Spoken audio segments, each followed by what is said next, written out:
And by the way, can I just say, Rick, that Rick Tittle is one of the great names of all time.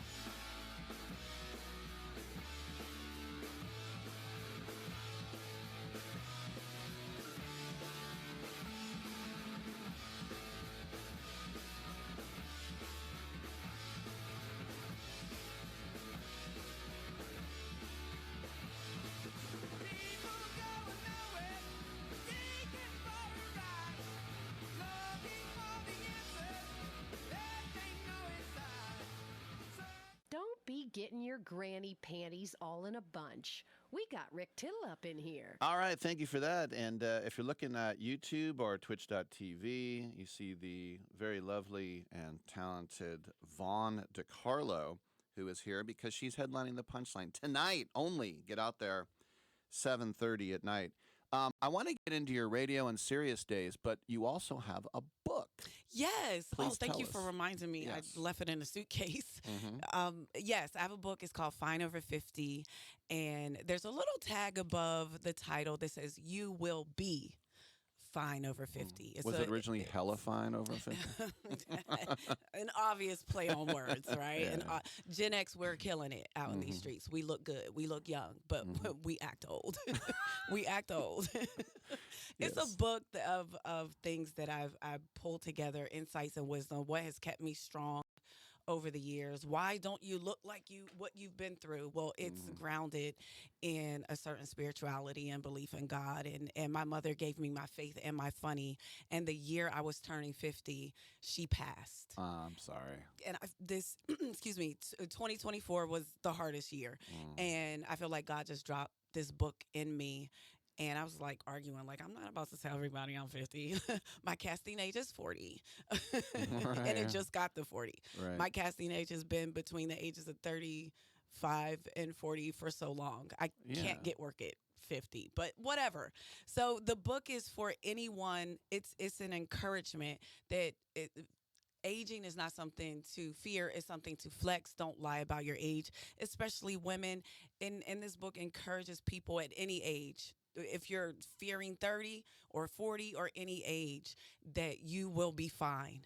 You will be fine, and you don't have to be ashamed. You can live with confidence and resilience at any age. And just think, growing up sucking in all that coal and tar and soot, and look what it did. Yes, I drink a lot of water. No, I mean, you could totally be anything from, like, the femme fatale to the hot mom to even, the college professor. I've played a cop.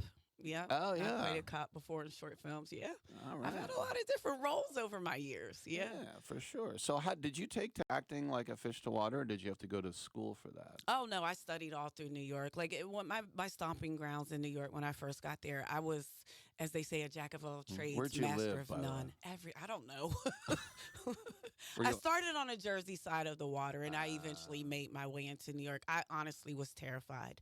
It was like, I remember the World Trade Center. You could see it from the Jersey City side, and it looked fake. Like you would just and I would just go, it's right there, go across the water.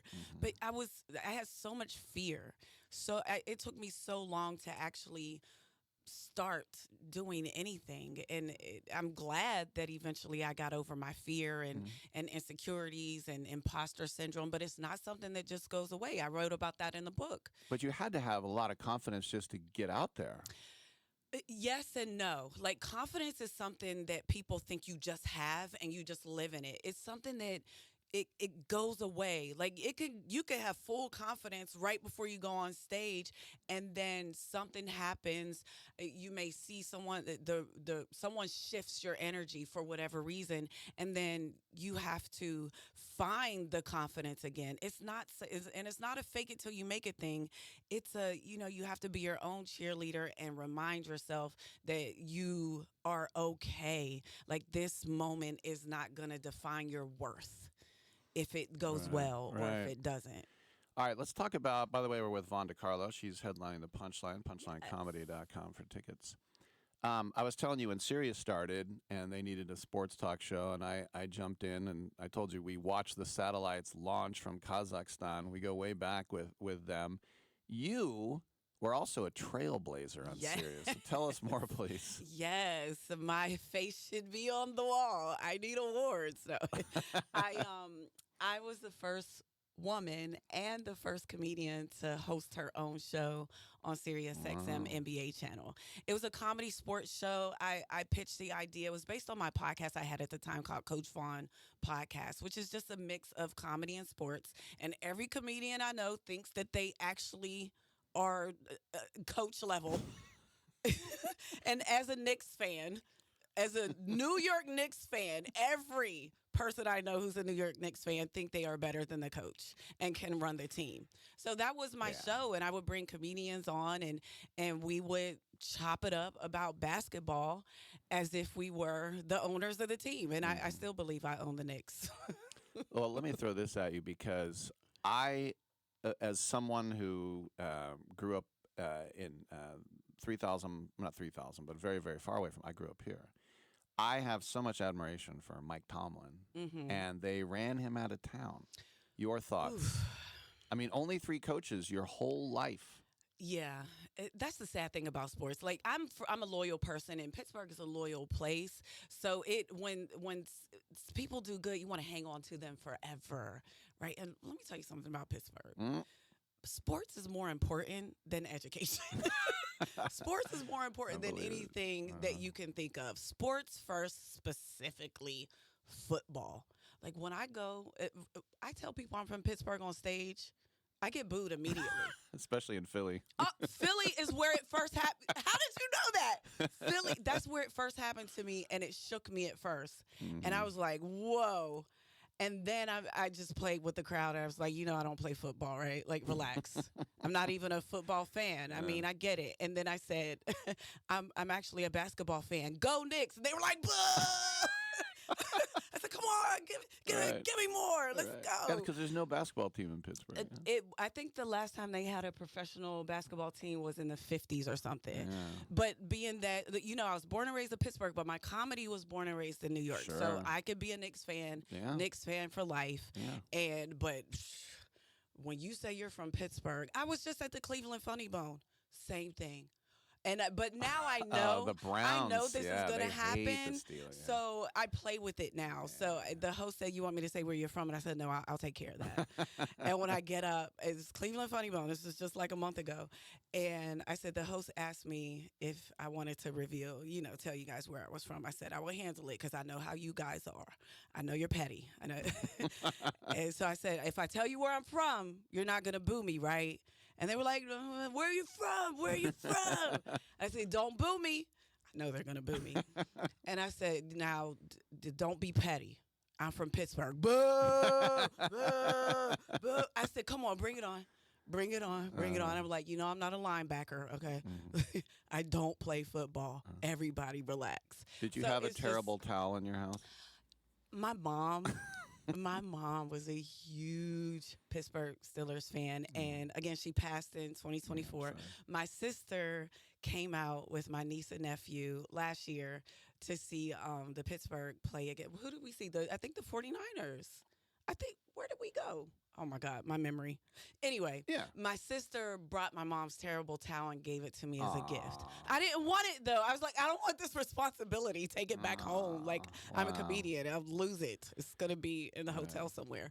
But it's at home on a mantle, and I have my mom's terrible towel. So when you were a little kid, because I'm older than you, obviously, but the We Are family with the Buccos and the Steelers, and then, of course, the Penguins changed their colors, the yellow and black, so they could match as well. But like Willie Stargell's from the East Bay, he's from Alameda, one of your greatest ever players. Who was your favorite, I don't know if you're into baseball, but who was your favorite Pirate growing up? Did you like Barry Bonds or?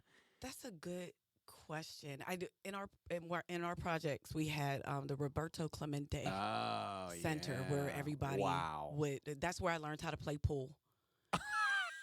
I don't look like I could play pool. I do the white man can't jump trick. You seen that movie with Wesley Snipes, of course, right? So I do the white man can't jump. Like I'm like, okay, I'll play you in pool, and no one thinks I could play pool, and then I'm like, air hockey, like all the games. Roberto Clemente Center. That's where I grew up and learned how to play all the stuff.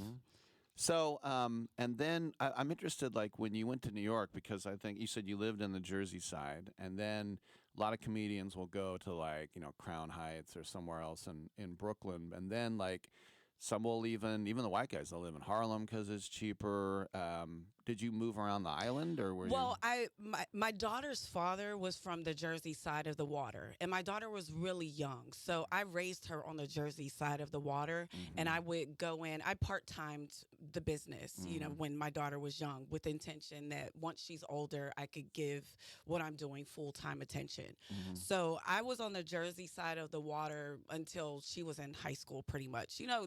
There was some ins and outs and some bouncing around, but for the most part, that was on the Jersey side. Now, as far as comedy, once I was out there, I went everywhere. And I intentionally, because I feel like I'm a crossover comic, I feel like I can relate to multiple audiences, but some comedians get stuck. Like they'll just, if you're comfortable in urban rooms, you just do the urban rooms. If you're comfortable in white rooms, you just do white rooms. For me, I would drive all the way out to Long Island and do Governors, where it's like the people saying stuff like, Trump, that type of Republican new money white. And then I would do all the hardest black rooms, the hardest urban rooms that you could, like bar rooms where they turn the game off and go, we're doing a comedy show. And she's first. I'm like, yeah, let's go. I got to get used to getting booed. And then I did all the main rooms throughout the city. The commercial rooms, or the rooms where everyone would be, New York comedy clubs, the stand, so all the main rooms, because you can't get comfortable. You can't. There's a lot of comics that will kill the urban rooms and then won't know what to do in a mainstream room because they're just used to one type of crowd. For me, I wanted to make sure I could handle any situation, because I had foresight that I would be in Philly. No, that's wise too, and it's funny because Gary Owen, when he does it's funny how we say urban, when he does the black clubs, but he'll come out there and be like, "Man, sit your goofy ass down. Look at over here. Y'all got a nappy ass head." But he'll talk like that, and normally it'd be like, "Don't try to sound like us," but because he's accepted, they love him. That's probably a hard line to walk as well. But you know what? This whole hour has flown by. Oh my God, I talk too much. No. Listen, this is why we have you. If you want to see her talk tonight in person, make sure to get to the Punchline. The show's at 7:30. PunchlineComedyClub.com. Von Decarlo, no capital C, all one word. No capital C, all one word. My mother named me after Lily Munster. My mother had the first sense of humor in the family. I love that.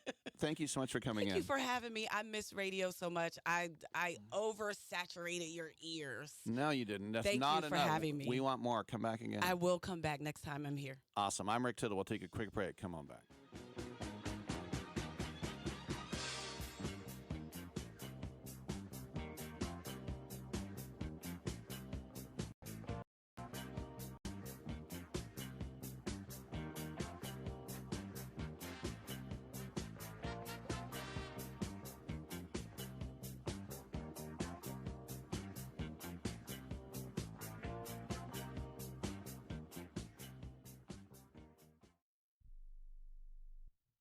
It's more than a rebellion. When your teen is slipping into drugs or alcohol, when social media and pornography consume their time and their mind, when depression and even suicidal thoughts cast a shadow over your home, as a parent, you feel powerless. There is hope. At Turnabout Ranch, troubled teens step away from the chaos and into a clarity of nature on a working cattle ranch. Care for horses, learn responsibility, build trust, and rediscover purpose. It isn't theory, it's real work. Real therapy, real healing. Families